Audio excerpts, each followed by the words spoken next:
We have 16,000 annual daily servings. That's days. The unit would be days. 16,000 days of fruit, total fruit consumption being lost just in bananas, 1,800 days in apples, 6,500 days in strawberries, 5,200 days in tomatoes, at least 2,000 days in watermelon. That's the edible part of watermelon. And it just keeps going. And as we hit all of these different product groups in produce, that number just naturally keeps growing. And I think, frankly, we're going to hit a staggering, pretty emotional number at a certain point.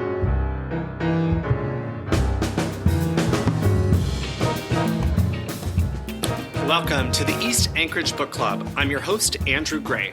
The purpose of this podcast is to tell the stories of Alaskans of interest and importance. Today, our guest is Dr. Mike Jones, an economist at UAA's Institute of Social and Economic Research, commonly referred to as ISER. Mike has focused much of his research on food security and food transportation in Alaska. He is a member of the legislature's Food Strategy Task Force, where he has served on the Infrastructure and Transport Subcommittee. He was born and raised in northern Florida. He earned a Bachelor of Science degree in Food and Resource Economics from the University of Florida, his Master of Science degree in Agricultural Economics from Purdue University, and his PhD in Economics from North Carolina State University. Mike Jones, welcome to the podcast. Thank you.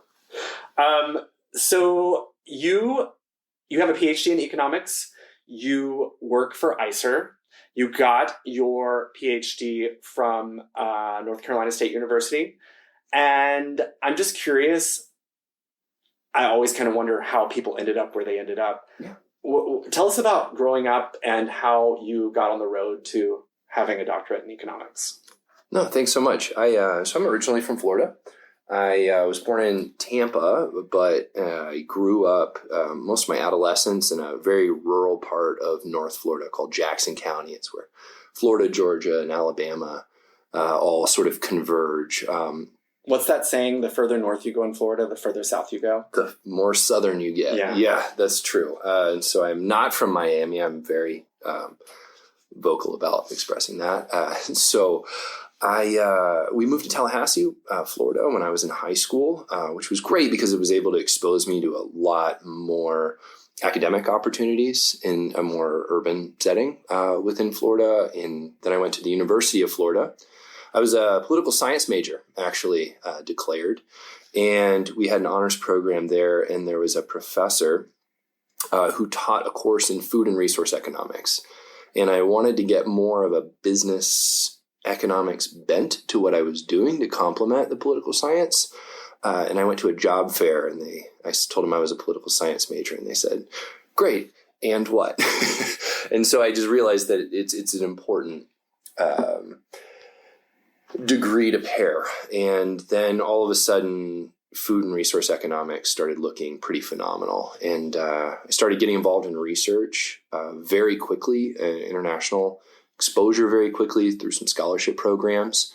My roommate was Peruvian, and I was supposed to go and do earthquake relief work with him south of Lima in a place called Ica. A terrible earthquake in the late 2000s. And he had to take classes. I still wanted to go to Peru. I was taking Spanish courses, and this professor said, hey, why don't you do some research with me? And so I got paired with the International Potato Center in Peru. Peru is the center of origin of potatoes. They have over 6,000 species or varieties of potatoes in Peru, from star shapes and purple and blue and red. It's wild. They said, do you want to do some economic development research that has to do with potatoes? And I said, I would like to do literally anything you have to offer. And so I ended up in the middle of the Andean mountains on the jungle side, about halfway down in we call them departamentos, like kind of our borough equivalent in Alaska, called Huánuco. And I realized research was a thing. I realized that that's a real job and you can get paid for working to help improve people's lives, at least that's the intention. And then I decided I was going to go to grad school then and there that summer. It was the summer after my sophomore year. I'm looking at your resume, and you have so many publications for somebody who just got their PhD in 2020. Thank you. It's very impressive. The key to that is lots of collaborators that are much smarter than you, and then you get to help improve what they're doing. But I've initiated a couple. Well, you're the lead author on most of them, or the anchor author. I'm on. You're in the important spots in the list. I appreciate that. Thank you. So food security, what's the title of your area of focus? Right. So if I have to put a label on myself in Alaska, I would say I'm a food and infrastructure economist. I think that's where I'd like my focus, because I think the two of those are so inherently linked, because our core infrastructure is so important for supporting both subsistence agriculture in Alaska as well as the retail purchase food sector. And so I want to make sure I'm answering your question precisely. Well, I'll rephrase the question. I think to folks who live in Alaska, we know that we have challenges to getting food to our grocery stores that folks in the lower 48 don't have. Somebody who grew up in Florida and then got their PhD in North Carolina, I mean, was Alaska always on your radar as being a place where you would have work, or how did that happen? That's a very fair question. And the honest answer is no, it wasn't. It came as a total surprise. My wife's a physician. She's a neonatologist at Providence. So it's premature babies. And so we were finishing our training at the same time. I was finishing my PhD and she was finishing her fellowship in neonatology. And so in North Carolina? In North Carolina. And that's where y'all met? No, we dated in high school for a minute. That's a whole fun story. But I took her to senior homecoming, and I tell a lot of high schoolers now, do not burn bridges, because you might just meet someone again 4 or 5 years later and decide they're pretty amazing still. And so we pursued a relationship after undergrad, after ending amicably in high school. She's absolutely wonderful, and she works very, very hard at Providence. I'm very proud of her. But as she was, looking, we were sort of jointly looking where to go. And there's a phenomenal opportunity for her in Alaska. And turned out I had my own money through a grant to work on biotechnology in the food sector, but with a focus on Latin America through the Inter-American Development Bank. I could take that anywhere. And I fell into sort of a right place, right time thing where Lance Howe in the economics department at UAA needed someone to help teach courses. And so I was able to kind of move straight into a role like that. Don't usually get an opportunity like that in academia. So we kind of seized it. And we're not looking back. I mean, this is an absolutely wonderful place to be. It's extremely unique. Going back to Florida would take, I don't even know what it would take for me to go back to Florida, frankly. Yeah. So you're happy here? I'm very happy here. Really am. Glad to hear it, because we need your expertise. I just mentioned that people who live in Alaska know that we have our own specific challenges, but from an academic perspective, what are the major challenges to having food all over Alaska? Right. I think academically, what makes this state so interesting are the sources of food, right? So you're either growing food in a traditional sense, production agriculture. We have quite little of that all in a relative sense, although the agricultural sector here is very important, and it's important to support that. We have a few extraordinary comparative advantages here. Are we going to grow bananas in Alaska? No, but they don't really grow bananas in Arkansas either. But we have some core crops we do quite well with, and extension centers are working on improving varieties there. Otherwise, for purchase food, we're moving food up. That means we're very dependent on supply chains moving smoothly, particularly maritime supply chains. They're doing it. There's a very well-oiled system there, bringing food up. But it's, academically, it really just struck me how kind of narrow that supply chain is in terms of the volume of goods moving through the port of Anchorage and how that sort of emanates through the supply chain in the state. The connectivity on the road system is, I think, extraordinarily unique in Alaska, with 80 80+% of named communities being off the road system. It's not 80% of the population, but it's a very high percentage of the population. And so the importance of aviation in terms of the supply chain here in Alaska, I think outpaces any other state. We have the highest per capita aviation for freight and mail is obviously the highest, but outright, we actually have the highest volume of freight and mail moving through the aviation supply chains within the state of any state in the country. We're even ahead of California, even with the size of California. So I mean, just moving purchase goods is really complex. And then the focus on subsistence in this state, I think, is also extraordinarily unique. And protein subsistence, food acquisition is also just very unique. When I've worked internationally a lot in a lot of other developing countries, I've heard the word subsistence food quite a bit. It almost always means subsistence agriculture. And that's by and large not what's occurring here. It's wild food collection. And that's in huge contrast from any other place I've ever been in the world. And so understanding the seasonality of subsistence food, understanding the way we preserve food, the massive declines, frankly, in salmon returns that have been core to subsistence food agriculture or subsistence food collection for tens of thousands of years. It's a really, really dramatic changes in the last few decades. It changes the relative reliance on the purchased food system, which puts more strain on that supply chain. People aren't necessarily eating what they would like to eat. The USDA, part of the USDA definition of food security has to do with people eating what they would like to eat, their preferred foods, sufficient amounts of their preferred foods. And so that I'm just really unique challenges. And I've spoken a lot with academic leaders in the food security space. There's a researcher at Baylor University who's actually the research lead for Feeding America, which is most food banks as they're thinking about data. And in that space, they lean on Feeding America. I had a meeting with him because he runs a lot of food security research and puts out food security reports, and he's attempted to disaggregate food security estimates across our boroughs and municipalities and counties throughout the lower 48, imputing from statewide data. And I said, well, how are you? I just want to know how I can use this in Alaska. I'd love to talk about relative food security around the state. And from a historical perspective, the data is already collected or it's not, frankly. I mean, that ship sailed. And we have ADFG Subsistence Division collecting food security data, and that's really important. I'd love to talk about that at some point. And then we have these national, federal people collecting food security data. And so this, he's using the federal data.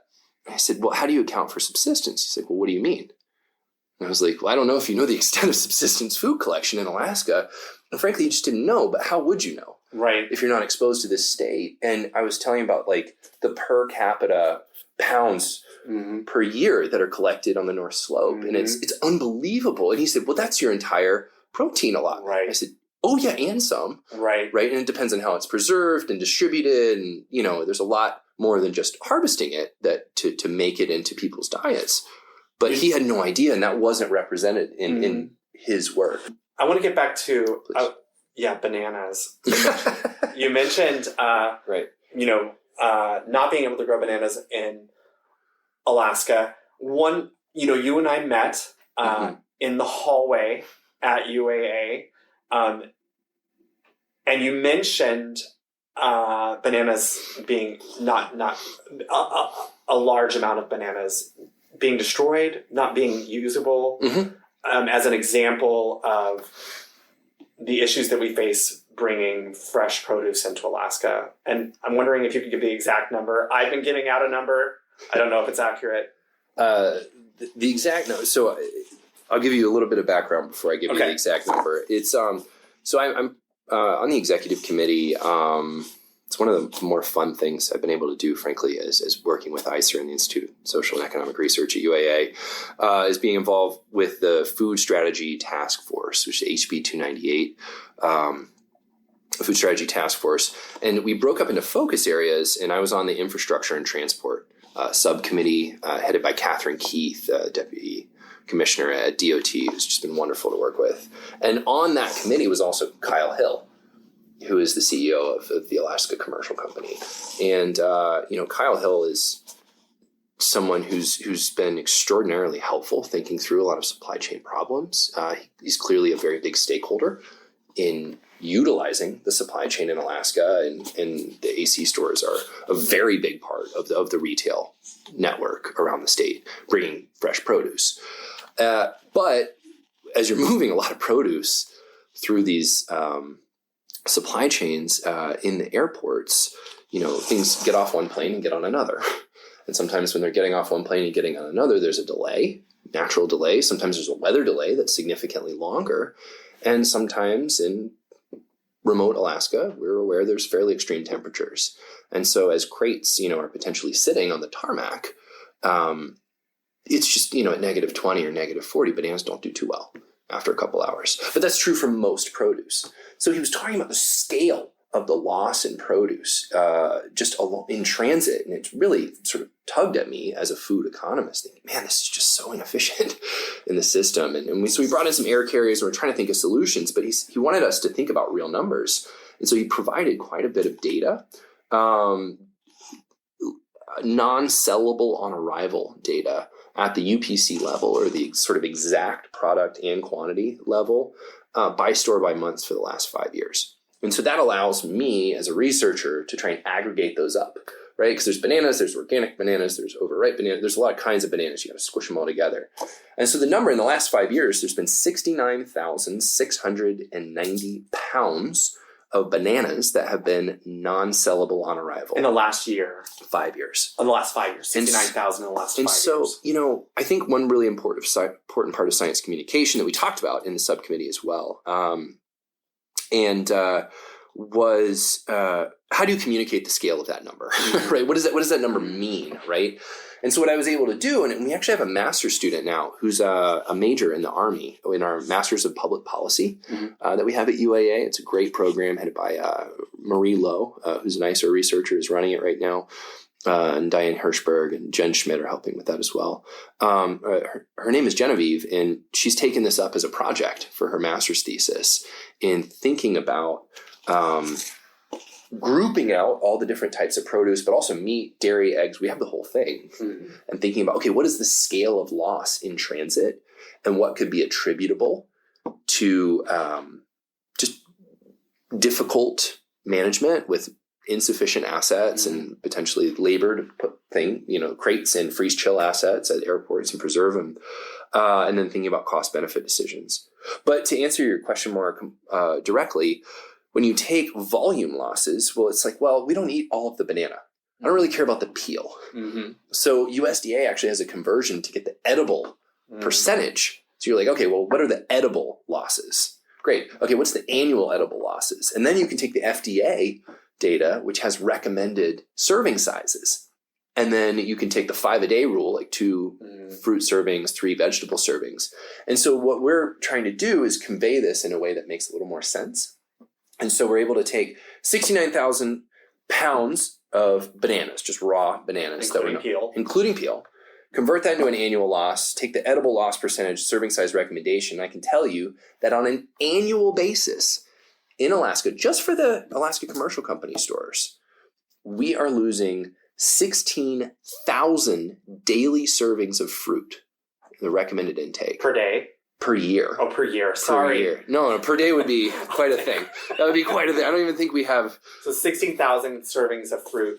Per year. Per year. But what we're going to be doing in that research project, I'll be happy to report on that later, is thinking about, okay, well, what is that per capita in Kotzebue? What is that per capita in Nome? Because that's probably where this is happening. That's where this is happening. So it's disproportionate spoilage in areas that frankly don't have as many people there. And so I think the per capita loss, and when we think about nutrition around the state, I really, really want to know how much food is just simply going bad trying to get to places under difficult circumstances, and how that could potentially increase produce consumption. So we have 16,000 annual daily servings. That's days. The unit would be days. 16,000 days of fruit, total fruit consumption being lost just in bananas, 1,800 days in apples, 6,500 days in strawberries, 5,200 days in tomatoes, at least 2,000 days in watermelon. That's the edible part of watermelon. And it just keeps going. And as we hit all of these different product groups in produce, that number just naturally keeps growing. And I think, frankly, we're going to hit a staggering, like pretty emotional number at a certain point. I'm glad you brought up watermelon. Mm-hmm. I've interviewed a lot of folks who grew up here in the 50s. Mm-hmm. And one thing I've heard is how growing up in Alaska in the 50s and 60s, they thought they didn't like certain foods. And it was because that the version of the food that they got was so old. Sure. And so they talked about how no one liked watermelon if you grew up in Alaska in the 50s and 60s, because the watermelon that you got should have been eaten weeks before it arrived. But people who had knew watermelon, they were just so excited to have a watermelon. They were like forcing this on their kids and telling them this was good when their kids were like, this is disgusting. That's so odd, the thought that watermelon could be disgusting. As someone who lived less than 2 miles from a watermelon farm, we bought some watermelon from the store. We were much more likely to buy it out of the back of someone's truck on the highway in the southeast. And they were everywhere. They were incredibly cheap. I mean, I love watermelon. I grew up in Texas, but I will say that I'm sure things have improved exponentially. Sure. But I've still had some bad watermelon in Alaska. It's mealy. It's just kind of, it's past its day. Like it's happened. Watermelon is actually a really interesting example because, the goal of the USDA is to have abundant, cheap food, right? But when you think of transportation costs to places, you have weight, and then you have what's called dimensional weight. Sometimes it's light, but bulky and weird. Think diapers are probably more hit the threshold where they measure it off dimensional weight in shipment. Now, watermelon's very expensive. You're transporting a lot of water. It's very heavy. It's very heavy, right? Why do we have a lot of potato and carrot production in Alaska? Is cold weather crops, but also they're low value in terms of just price per pound, not low value for nutritional values, quite high a lot of times. But imagine bulk shipping up potatoes from the lower 48 when we can grow them here. I mean, we've been growing potatoes in this state well before the U.S. was, the administrator of this state, frankly. Even though potatoes are clearly a South American crop, they were brought up by Europeans. It's when you think about moving around large, heavy things around the state, the price per pound to ship them just becomes an extraordinarily high percentage of the total price, right? If it's $2 a pound to ship diamonds to Nome, it's just a very different percentage of the total price, right? And that's a ridiculous concept. But then you go to saffron, and there's this whole spectrum of price per pound of food products, right? And then you have different levels of vulnerability, like herbs would just be extremely vulnerable, probably berries and strawberries, very vulnerable. Watermelon can probably, frankly, take a punch better than a lot of other food products, but it's still getting there later. And so the watermelon you get is that you're not enjoying, and it's mealy.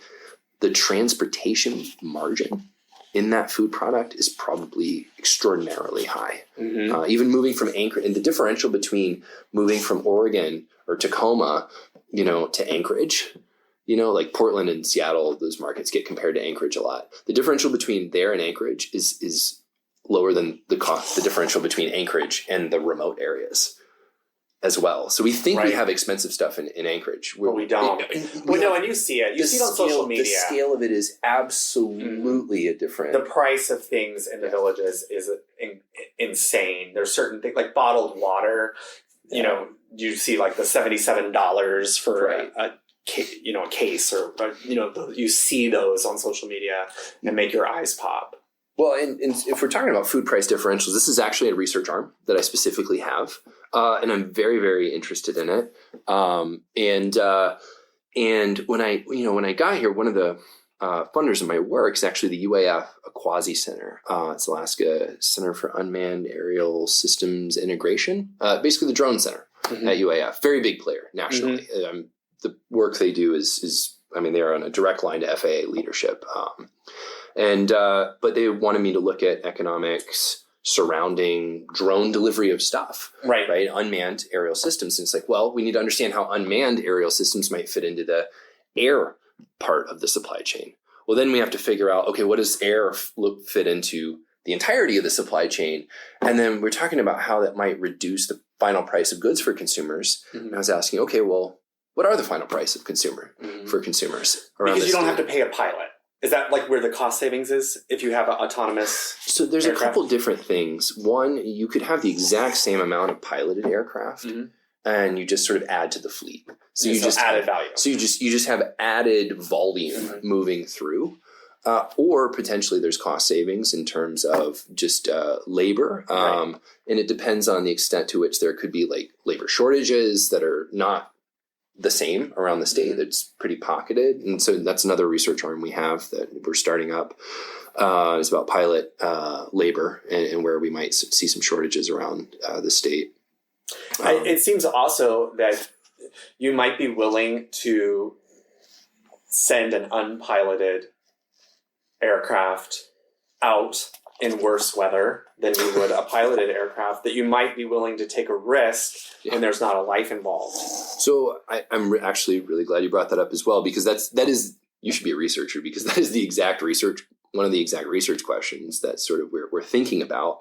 And we're taking FAA databases on sort of the cloud ceiling, the minimum cloud ceiling that pilots are supposed to go to before they sort of abandon landing. And so you get weathered in, socked in a lot of airports for months. What does that mean? Well, the cloud ceiling's too low and what's called the visibility range is too short. And so in Nome, for example, I think that, I'm not making this up, but I think the number is a 250-foot cloud ceiling, and you're supposed to have 3/4 a mile of range. Now, the pilot gets to subjectively determine that. No one's out with a ruler, right? But that is the number. And then you can match that to sometimes estimated, sometimes directly taken weather data from weather stations, these AWOS and ASOS stations, automated weather observation stations.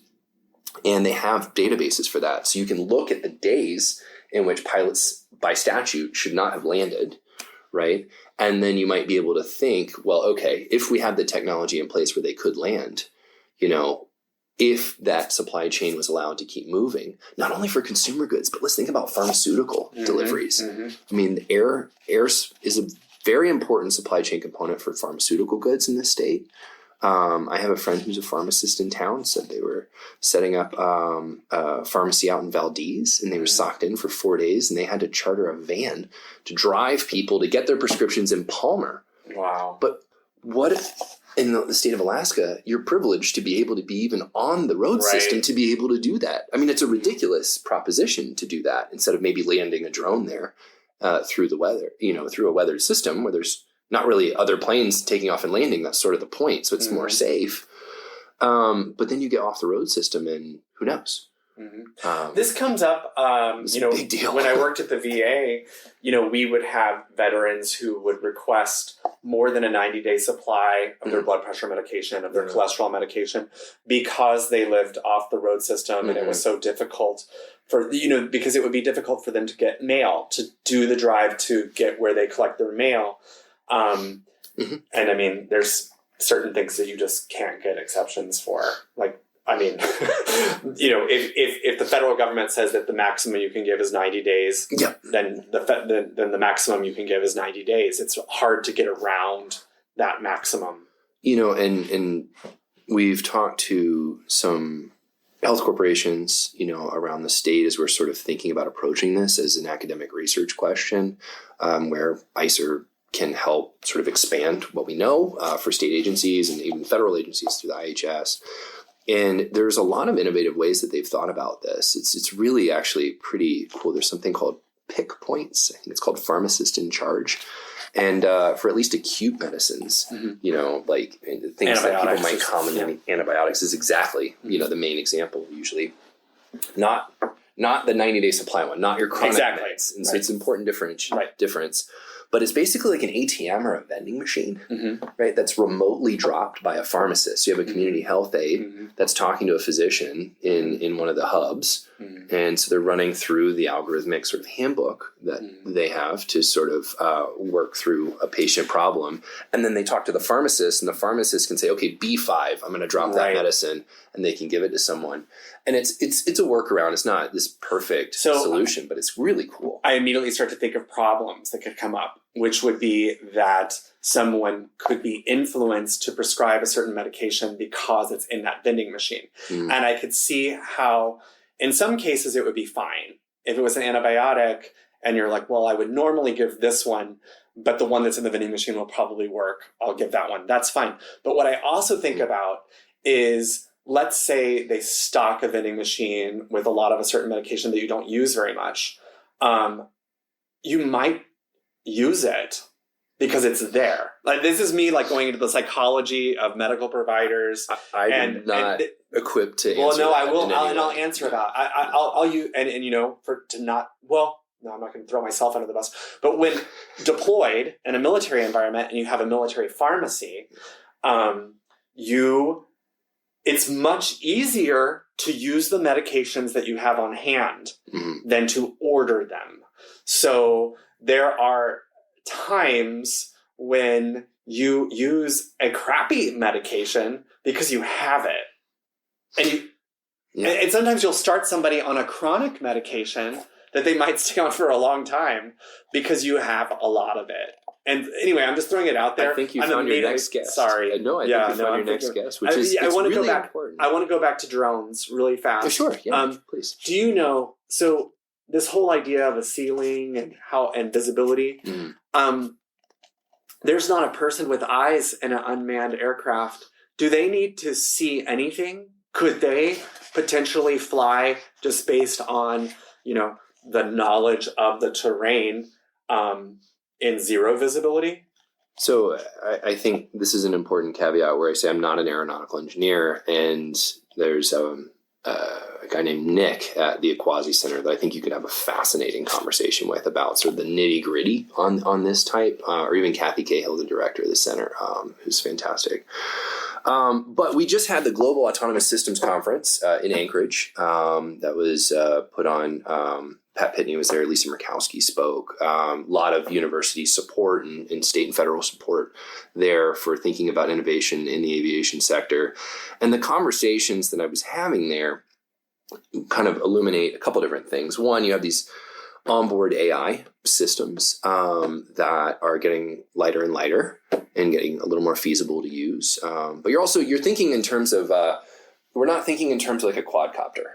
I think that's the important perspective. Okay. You have this, the real estate agents will put up a little quadcopter. I'll go and take a picture of a mountain. It's very cute and pretty. Right. But you have significantly larger quadcopters that can carry 50, 100 pounds. They're called vertical takeoff and landing systems, or VTOL systems. I'm learning that acronyms are fully embraced by the aviation community, the drone community. But then you also have fixed wing drones. So Merlin Labs is a company that actually retrofitted a Cessna 208 Caravan. I mean, this is multi-thousand pound capacity. Which is what we need. Bush plane, which is what we need, right? And 50 to 100 pounds isn't going to cut it. So I was very excited because I actually pulled the market share that Cessna Caravan types have in Alaska, and they're moving something like between freight and mail, they're moving like 12 to 13% of the entirety of the volume of freight and mail in Alaska on average. And I believe it's higher for freight than mail, like 15% for freight, 9% for mail. But I have those exact numbers if you want them on a different presentation. And so like what I want to get at is you have the weight capacity to have a lot of equipment on board and a lot of processing. And so you have the instrumentation, you have instrument flight ratings anyways, right? The IFRs for pilots. And so the computer itself, I suppose, is remotely sort of IFR rated. But then I know they're looking at visual components. They're called detect and avoid systems. And that's a really, really big focus right now. And one of the reasons it's a big focus in Alaska is transponder compliance isn't very high, especially in remote areas. People don't really want you to know where they're fishing or hunting, or people just don't want to turn it on. And right now, people in the general aviation community, they can do that. So it makes it a little tougher, not insurmountable apparently, I don't want to claim I know more about the technical specs than I can, but that's a big, big part of the drone research right now. So you talk about Alaska being one of the most air-dependent states for cargo. Yes. And most of our discussion so far has been about getting stuff out to stuff off the road system. Yep. I'm curious about the initial arrival of goods, produce, food in Alaska itself. Is that coming by water? So almost surely, yes. So if you look at, there's a couple data sources that touch on how stuff moves between places in the United States. One of them is the Commodity Flow Survey that's put out. It's a census data product you can download. So I've worked a lot with that data. And so I've seen by volume in that data, there's about 6 million data points, about 6,000 of them are from Alaska. And there's some intentional sort of confidentiality, sort of NA fields, and they'll suppress certain data environment or fields.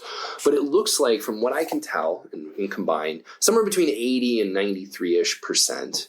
It's not a confidence interval, it's just their categorical classifications. 80 to 93-ish% of the volume of stuff, of all stuff entering Alaska, comes through marine transport. When you think about value, though, because economists think prices matter quite a bit, so price times the quantity of stuff, it's down in the 30 to 40% range, right? If you have diamonds, are you shipping them by plane or are you shipping them by ocean? So some of it's just parcel, the value of parcels. So the expensive stuff is coming by airplane? A lot of very expensive stuff is looks like it's coming more by airplane. But for the food volumes, I'm actually working with some of the marine shippers right now on making data available. And so I don't have enough data to aggregate it reliably yet. But we're a very substantial amount of the retail food entering Alaska enters through marine systems. I can say that confidently, but it's going to vary by product. Right. Mayor Bronson did an interview with the Alaska Landmine a couple of months ago where he talked about the importance of the Port of Alaska at Anchorage and kind of did a hypothetical that if that port were closed, how many planes it would take to compensate. It's ridiculous. Yeah. That it would be just an enormous amount of planes taking off every minute to compensate for the amount of cargo that we would need that wouldn't be coming in through the port. I have been a bit awestruck by the importance of the port for this state. And, when you think about supply chain and you think about vulnerabilities of supply chains, I mean, really making sure that is robust is really important. I had a friend who's a lifelong Alaskan down in Seward and Lowell Point, who's a neighbor of mine. And he said when the earthquake hit in 2018, the very first thing he did was call his buddy that worked at the port and ask if it got hit because he knew he needed to go to the store that minute. Like the ground was still shaking and he's like trying to find this guy in his contacts. And thank God it wasn't, frankly. I mean, but that was a very big deal for our state. FEMA has commissioned studies. Some folks with economic consulting groups in town have done feasibility studies on how other ports, in theory, would compensate for Anchorage. We have this recorded in public meetings, actually talking with the Salt Chuck Group, which is Tote, Northern Air Cargo, and Ryanair. They came out and spoke to our subcommittee for the Food Strategy Task Force. So we were talking about their assets that are in place in Whittier, Seward, and Homer. So yes, you could have a bunch of cargo planes come in, but okay, fine. You have other ports in theory. Right. And what about Port McKenzie? Could we develop that? And so there are thoughts on how that would get diversified. It seemed like the marine transport sector is thinking about this very hard, making sure their relevance in the supply chain isn't, diminished. So they have a business, incentive to make sure they can pivot. But I'm very thankful as a resident in this state that they have a business incentive. But they brought up a couple different points, which I think are really important. One is capacity, right? So they've designed these ships pretty specifically for the port of Anchorage. And you have when you have stuff on the ship, you have to get it off somehow. And so you have these assets that have to move on and off the ship. And so sort of this modified forklift, sort of special forklift kind of operation, right? When you don't have cranes and things. So in Whittier, for example, it's almost impossible for them to turn around. So you just have, too small. It's not intended To be that type of but port. it's on the rail system, which is really important, right? And so guess what else is on the rail system? Seward, right? And so they were discussing, well, okay, and I'm going to get a few details that are probably, the nuance is everything actually in this story. It's like, can the ship pull up? Can assets get on the ship? Can they get off? Can we load it on the rail system? Each one of those nodes is a vulnerability that could. What about Valdez? Did that come up at all? I think it did. Now, Valdez is going to be on the road system, right? Just like Homer. So Homer came up as well. And so the problem is then it's much easier to get things on the rail system to get it back into the supply chain easier. Or else then all of a sudden you talked about airplanes. It's like, well, we have trucks. Right. And then the Sterling Highway is just clogged with 40 million trucks. And like, can you really move on and off the port at Homer, with that volume of trucks? I mean, in the short term, maybe, right? And maybe we... For a few days. And I'm sure they're thinking about this. I know they're thinking about this at the FEMA level. I hope they're thinking about this at the state level. I don't know which office would be responsible for that offhand, but these conversations have to be happening. And the carriers themselves have to be part of that conversation. So this is anecdotal. Sure. I was in Kodiak a few weeks ago. They talked about the grocery stores there expect their produce on a certain day, but they bypass sometimes. If for some reason they're running late, and I don't know if this is true for other island communities that are off the road system, but that the barge will sometimes bypass, and so they won't get their produce that day. It will be on the next one, for example, so they'll be behind. And I know that that's something that folks in that community are aware of. They know it's happened when they show up at the grocery store, and the fruit area is blank. Do you know which part of the state that was in, roughly? Kodiak. You said Kodiak. In Kodiak. Yeah, thank you. Kodiak being bypassed. Right, and yes. So the entirety of the state of Alaska is dependent on these twice a week, cycles, and we can't do much about that. That's at the Tacoma level. That's just how the Tacoma port is managed. I think we've brought this up because when people shop doesn't always match up with when we get. Although I think certain people in Kodiak, at least, again, anecdotally, just know when the new shipment arrives, and they know they're going to get their freshest produce on this evening, or when the shipment has just arrived. That's when they want to go. Well, I'll tell you, as a researcher, I really want data on that terribly. Prices aren't necessarily going to adjust that quickly because when we think of prices as an efficiency mechanism, right? It's really nice. Prices indicate scarcity, right? And so prices go up. Well, people who value it more and have the ability to pay for it, which is a social issue, right? In terms of fairness becomes an issue. Prices adjust and things go up. And then when we get more stuff, the prices go back down. Well, prices are stickier, right? Day to day, week to week, across, and people get mad, and you get sort of, you can get in trouble, for example, with gas prices. If you jack up the price of gas in a scarcity, that is a prosecutable issue, right? Price gouging. So prices stay a little flat. Well, what does that do? It leads to scarcity. You just have a excess demand and you run out. I actually just taught this in my intro micro class, so I hope my students might get a hold of the podcast and see this in motion. But I would actually love data on UPC, stockouts.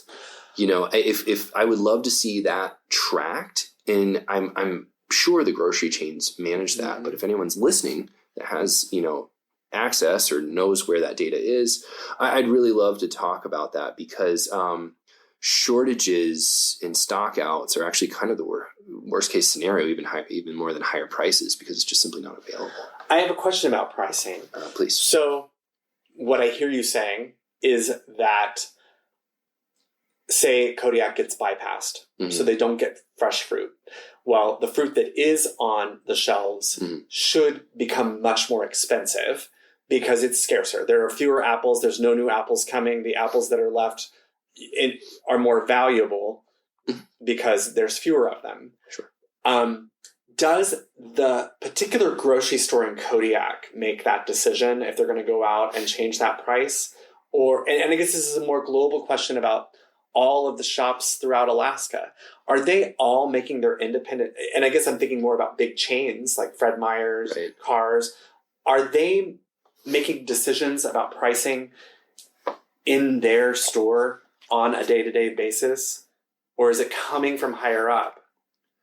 I'm sure there's a certain amount of decentralization that's allowed. I doubt the big chains are on a store-by-store. Now, I'm speculating here, but I doubt that's true. And one reason I doubt that's true is actually you see a remarkable amount of uniformity in the prices with Fred Meyer's, for example. We're collecting data for major food products. In Fred Meyer's, Walmart, Cars Safeway, and the AC stores, and a couple other big sort of food outlets around the state. And we're looking at pricing. And, as a firm, you're not necessarily trying to maximize profit in any individual store. You're trying to maximize profit across a landscape. And so you need a business strategy that moves across that landscape. And pricing is an extraordinarily important exercise. There's a science to it. There's a lot of manpower and computational power that goes into optimal pricing.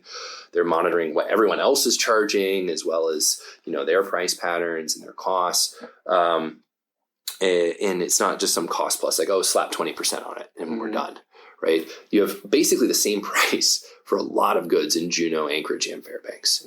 And I'd be hard pressed to believe that it's the exact same cost to get stuff to each of those locations. Now, is it a visibility issue, a political issue? Is it just a good practice for uniformity and consistency? Maybe, but you'll see different price. You'll see almost the same price even in Anchorage and moving down in the Kenai Peninsula on the road system. So I'm sure you have independent grocers that can make their own choices. Those independent grocers are competing with other grocery retail outlets that are probably, bigger. And so if they start raising their prices and the other place doesn't, well, okay, they might run out, right? But they're competing in the same market. So they're all sort of tied to these regional strategies, I think, in a weird ad hoc way. I'm sure the pricing strategy in Alaska is extraordinarily nuanced, depending on the type of chain in the region. We're getting towards the end of our time. Please. I want to talk about potential solutions to making things work better. We've talked about the potential for unmanned aircraft. Can you talk about other potential solutions? Yeah, so the solutions that I'm thinking about are going to be anchored in what I've been exposed to, right? But some of the ideas that we've proposed as part of recommendations from this food strategy task force in this first round were anchored in testimony and data that we that I was able to pull, my team and ISER was able to pull, but also the other folks in the task force were able to pull. And I'm really intrigued by the idea of improving freeze chill assets at airport hubs. Enough that I'm putting pretty significant research time into this and trying to understand the landscape of technologies and cost structures and incentives for carriers to do certain things. And also the scale of the problem, the economic scale of the problem in terms of what's being wasted. These numbers are much larger than I ever would have anticipated in terms of food that's wasted, and that's inherently priced in. It's inherently priced into final consumer costs. And so if we can make a real dent in the food waste, can we really bring prices down? Maybe, but that's one part of a very complicated story, and I'm not even convinced it's the main or like. So let me flesh that out. So that would be like this example that we had of food being left out at minus 20 degrees for several hours and being destroyed. And so by having some sort of place for it to be refrigerated but not taken to a temperature of minus 20, or and how expensive it would be to have those sorts of storage facilities in remote locations, how big they'd have to be, how often they would need to be utilized to be worth it. No, exactly. And that would go into a cost benefit calculation at the private sector level, but potentially at the public sector level for where there's a public interest in something where private markets aren't providing something, this type of service. And it leads to incentives. It's like, okay, well, is the carrier sort of liable for the damages along the way that might lead to better, treatment of perishable goods? But with bypass mail, it's more of like a shipper's risk. It's a heavily subsidized mail program anyways. There's a lot of volume of stuff moving through there, less produce because it just takes a lot longer. It's not very trackable. But man, if we could ship things in the most cheap avenues as possible and have the assets in place to just store these like pretty fragile, perishable products, that seems great. The bypass mail system in general is a complicated, fairly contentious, nationally contentious, it flares up from time to time, program that really is, I'm again, just being 3 years new to the state, I'm just really struck by the importance of that program for remote communities. It's hard to imagine how communities would cope if something was destabilized in that program.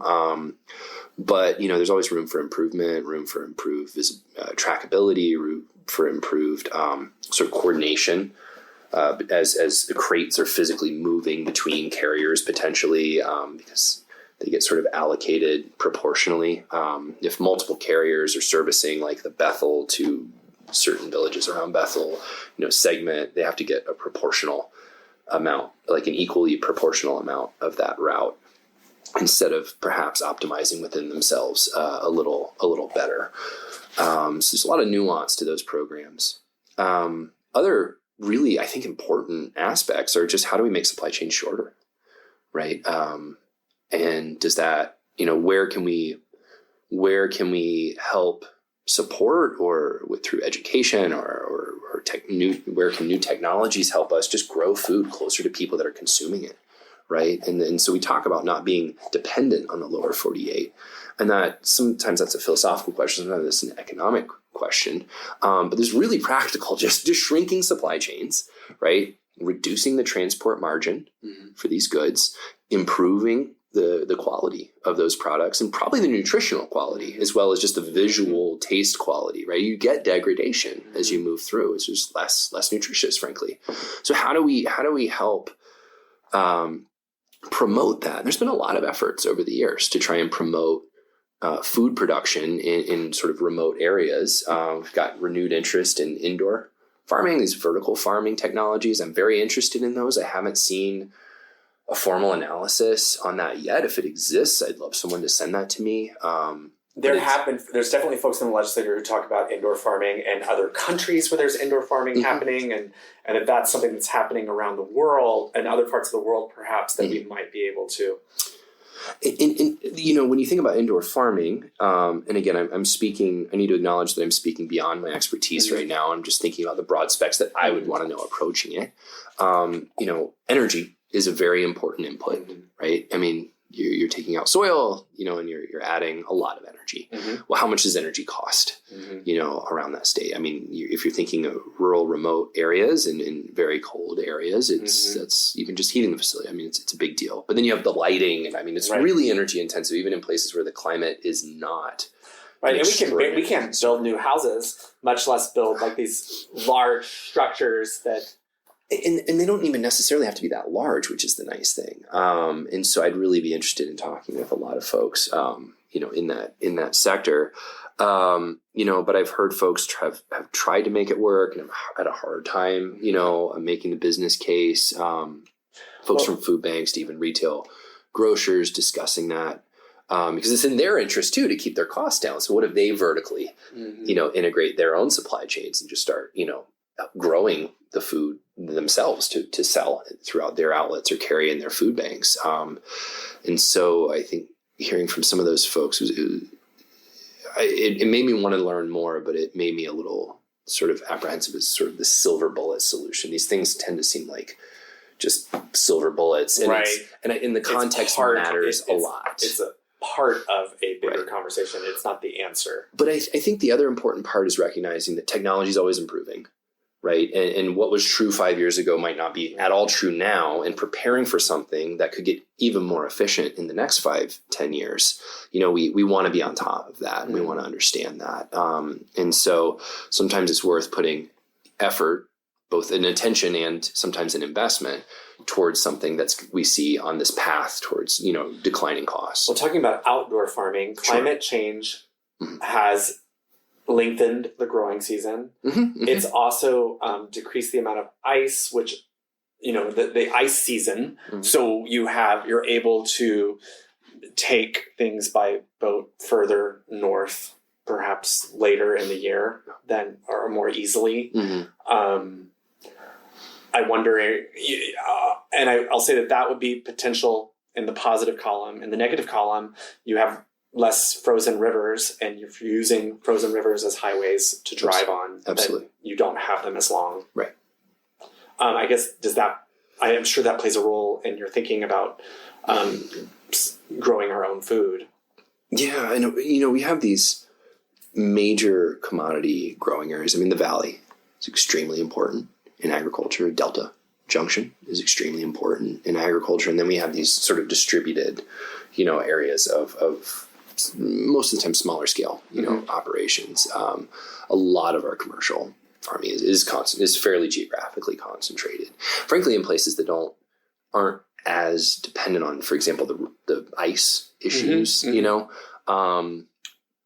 Delta Junction does have a lot of seasonality issues in terms of like the train doesn't really extend down there. And so it gets pretty expensive for them to move things back onto the rail belt, both in terms of, do you want fertilizer? Okay, well, it's getting on a truck at some point. How do we minimize that? And do you know the percentages of how much of our food is grown is from the Matanuska Valley versus Delta versus somewhere else? I can find that number for you. I can find that. I'll check with Brent Scoresby and his team at the Division of Ag on that, because it's an important number, and I don't want to make up numbers. If I have in the last hour, then I sincerely apologize on anything. But what you're talking about in terms of transporting food, it is important. I'm sure it's important for food production in the state, like sort of conventional food production. It's extraordinarily important for subsistence food collection, in terms of sea ice, in marine mammal hunting, but also in terms of terrestrial hunting. I mean, if you're moving across frozen rivers, for example, to go hunting, and now you can't because it's not safe. I mean, people are dying. I mean, they are trying to cross these areas that are getting more unstable. And because for millennia, perhaps this it was wasn't an very issue. safe to cross at this particular time of year. And I'm sure there was some amount of variance, but it's sure anecdotally, and I haven't seen the exact data on that. I'm sure there's a figure that says it perfectly. Seems to be much more of a problem now. And so for subsistence collection, that's a problem. Now, interestingly, for retail food distribution, I've talked to store owners that say, when the barge is there, we use the barge. We don't fly it in, right? And so you have a seasonality of the modes of transportation that are really important, especially river-based barges have this very tight window, frankly, when stuff just gets way cheaper to move around, right? So if that's opening up, well, it might be sort of an awkward positive potentially, but, if things get ill-timed, it's complicated. I know it's complicated in the river barge world, and some of them have failed recently due to just some weird COVID issues and a couple other issues. But when you think about the Port of Nome and the improvement projects there, as we're thinking about international cargo shipping, that's a really important thing to keep on the radar. But to the extent that barges can deliver goods to coastal communities, I would say this is a very big deal for the total cost of bringing a product from wherever in urban centers in Alaska to those areas. Dr. Mike Jones, thank you so much for being on the podcast today. Thank you so much. It's been a pleasure.